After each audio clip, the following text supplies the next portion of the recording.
When you report from conflict zones all over the world, over time, you begin to see a pattern. People who can seem just like you and me in person can be absolutely convinced by a narrative they tell themselves that blinds them to the humanity in others. You hear the president of Sudan, accused in the genocide in Darfur, react with great offense when you ask him the "how could you" question. But then he utters a disparaging remark about the Black African tribespeople he's accused of killing that leaves no doubt that he views them as less human than he. You hear a Serb talk about how many times his country has been invaded throughout history, and then hear him vow to grab his guns again if called, just as he did during the genocide in Kosovo, to raid homes again and, quote, get rid of the people who don't belong there once and for all. You witness this anger and disgust, separating us from them in a lot of places. In Syria, Iraq, Afghanistan, Pakistan, Lebanon, North Korea, the Central African Republic, Somalia, Congo. We now see it in Europe, in Israel, in Myanmar, where people known as the Rohingya are being targeted. And you see it here in America, where all it can take is one tweet for people across the political spectrum to express not just disagreement, but intense hate for people they have never even met. These narratives spread like viruses, fast-moving, infecting people you might least expect, attacking empathy and the capacity of people to even hear those who don't think or look the same. Maybe an idea worth spreading is that these narratives are delusions. There is no them, no others. There is only us. When I was a child, like a lot of kids, I just wanted to be like all the other kids in school.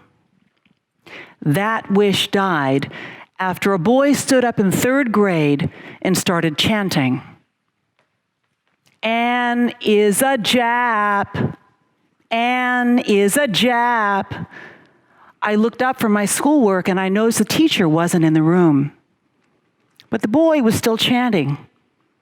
And he was looking at me and he was moving toward my desk. He said it louder. "Anne is a Jap. Anne is a Jap." The other kids were watching. I couldn't move. I froze. I couldn't speak.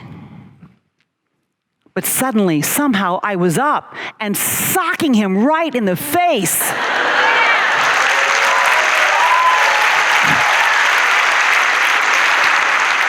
I hit him so hard, he was on the ground. Well, he stopped. But now he was crying. A little boy with blood spilling out of his mouth. And I was ashamed. And everything that happened next, his screaming, the teacher rushing back into the room, the other kids explaining what had happened, all was absorbed into my brain in slow motion, the sounds distorted and muffled by an overwhelming realization. As the only one who was half Asian and half Caucasian, and so not technically one or the other, I was not like any of the other kids in school. And I was never going to be. And so though neither my teacher nor my parents ever punished me for that punch, I was punished, having to learn early a hard lesson about just how very different people can be. And this, in my mind, was as true as the sky is blue. We humans excel at categorizing each other. Asian, white, Black, Hispanic, male, female, Jewish, Christian, Muslim, Buddhist, fat, thin, tall, short, old, young, good, bad, left, right, gay, straight, both, neither, none of the above. Categories are useful, but boy, can they be misleading. They easily give us the impression that we actually know so much more about each other than we actually do. And when we have a place for everyone, it can keep everyone in their place and make some of us feel a lot more comfortable with the people in our own categories than with those in others. And yet, contrary to this way of thinking, some 2,000 years ago in ancient Rome, there lived a former slave turned celebrated playwright known as Terence, who wrote this: Homo sum humani nihil a me alienum puto, which means, I am human, and I think nothing of which is human is alien to me. Well now, the astonishing writer and thinker Dr. Maya Angelou once told me in an interview, if you can admit that nothing human is alien to you, then you can face everybody. Because you are a human being. And so you can't possibly meet anyone who could think anything that you can't possibly think. And no, Dr. Maya Angelou insisted, we are not different, saying in her marvelous way, one person eats potatoes, another eats rice, another eats pasta. And another dances the hula, and another dances the hora, and another dances hip-hop. But the truth is, every human being in the world who wants children wants healthy children. Everybody in the world wants to be loved and has the unmitigated gall to want love in return. Everybody. As a journalist, you see the exact same intensity of love and hope. The same deep fury over injustice, the same qualities of hate and anger, no matter the culture, race, language, politics, or geography. And more often, it's under the worst of circumstances, a camp for Syrian refugees in Jordan, a group of Darfurians on the run after being attacked by Janjaweed militias, in a hospital on the edge of the long war in Congo, where you can also witness some of the greatest of human qualities that we all might want to see in ourselves. Courage, compassion, heroism, resilience. In that hospital in Congo, my news team found Sifa, a teenager who told us that she had watched a rebel unit kill her parents one by one before they then kidnapped her and took her wherever they went, chaining her to a tree, moving, then chaining her to another tree. And after many months of abuse, they left her for dead, she said, because they told her she wasn't worth anything to them anymore. Some men from a nearby village heard her cries and found her. They broke her chain and they carried her to the hospital where we found her. I took these photos there with her permission as she recovered from surgery, and I asked her, "Do you want revenge?" And she paused and she said, No. I want to rise from this bed and thank the men who rescued me. I want to work for God. And maybe, if I'm lucky, I want to feel a mother's love again. The night Sifa's story aired on the evening news, the network's phone lines lit up. People were expressing deep worry for a girl whose language and culture they did not know, who was caught in a conflict they didn't understand, in a country they may not even have easily found on a map. And some were furious at me, demanding to know whether our reporting had put her in even more danger. Strangers saw Sifa as a human being who needed protection. She was not alien to them at all. Indeed, under the scrutiny of the known science about our species, the narrative about us and them doesn't seem to stand a chance. Geneticists are not only saying the ancestors of all of us emerged from Eastern Africa some 100,000 years ago, they have now linked the DNA of all Homo sapiens to one man and one woman, who Dr. Spencer Wells has called our genetic Adam and Eve. Now, wait a minute.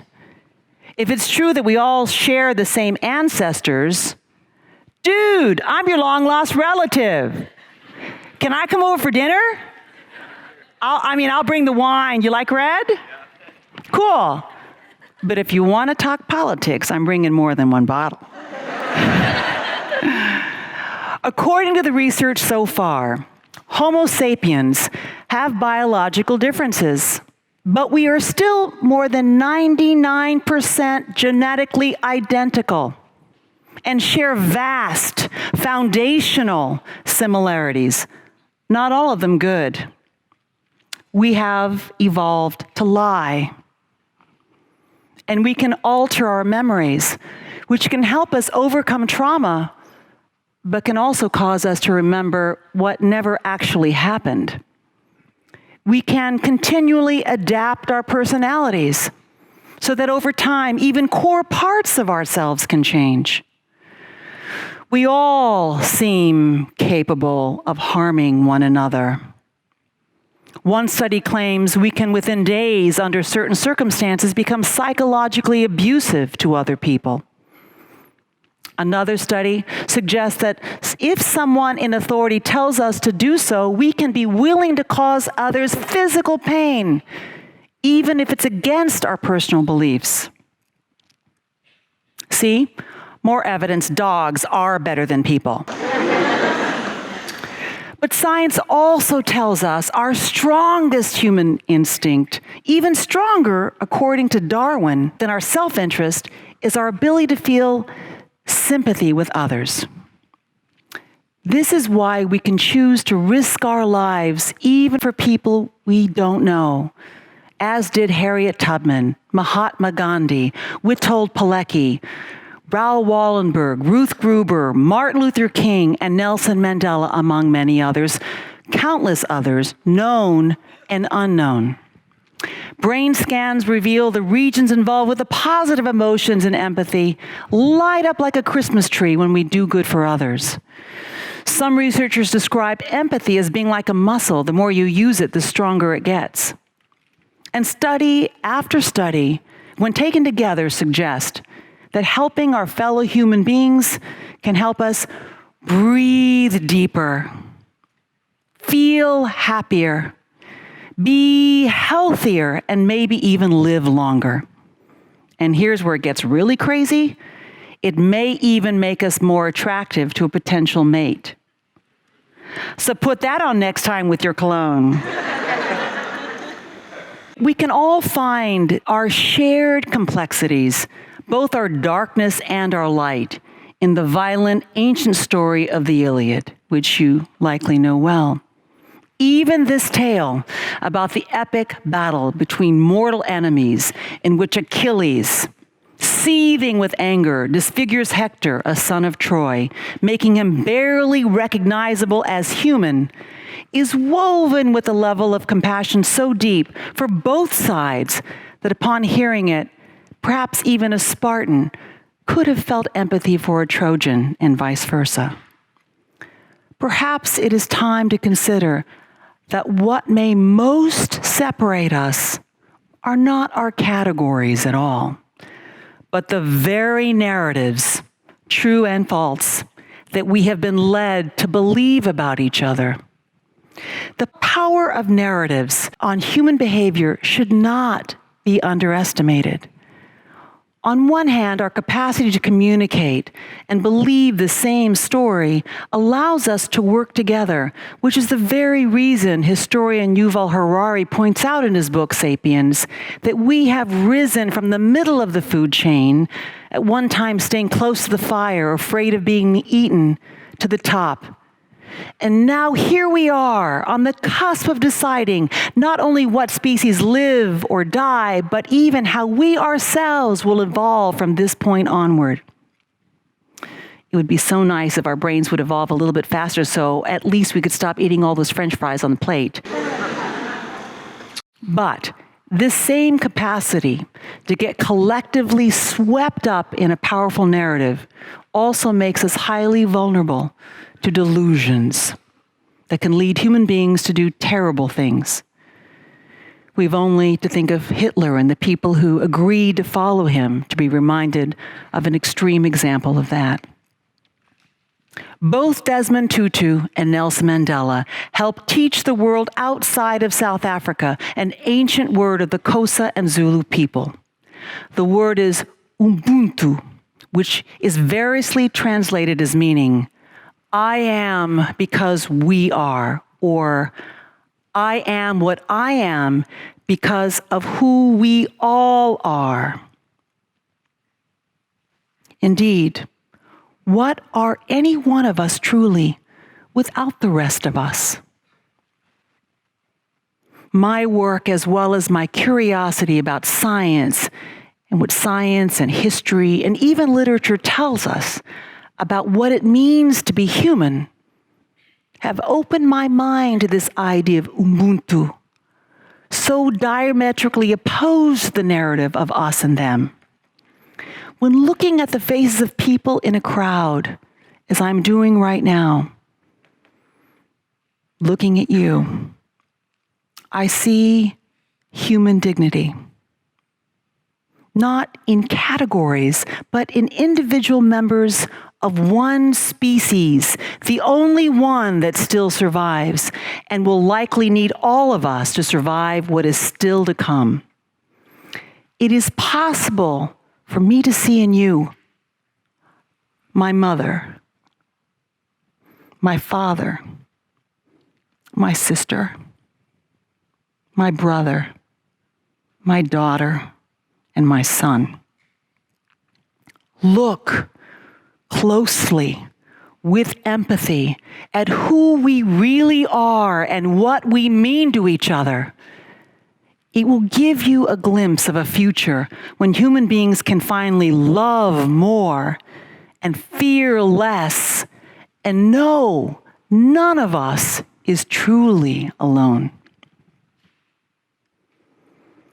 Of course, to get there, we need at least to be well-informed with truth and not lies, which means we need good journalism, but hey, that's another TED Talk. Thank you.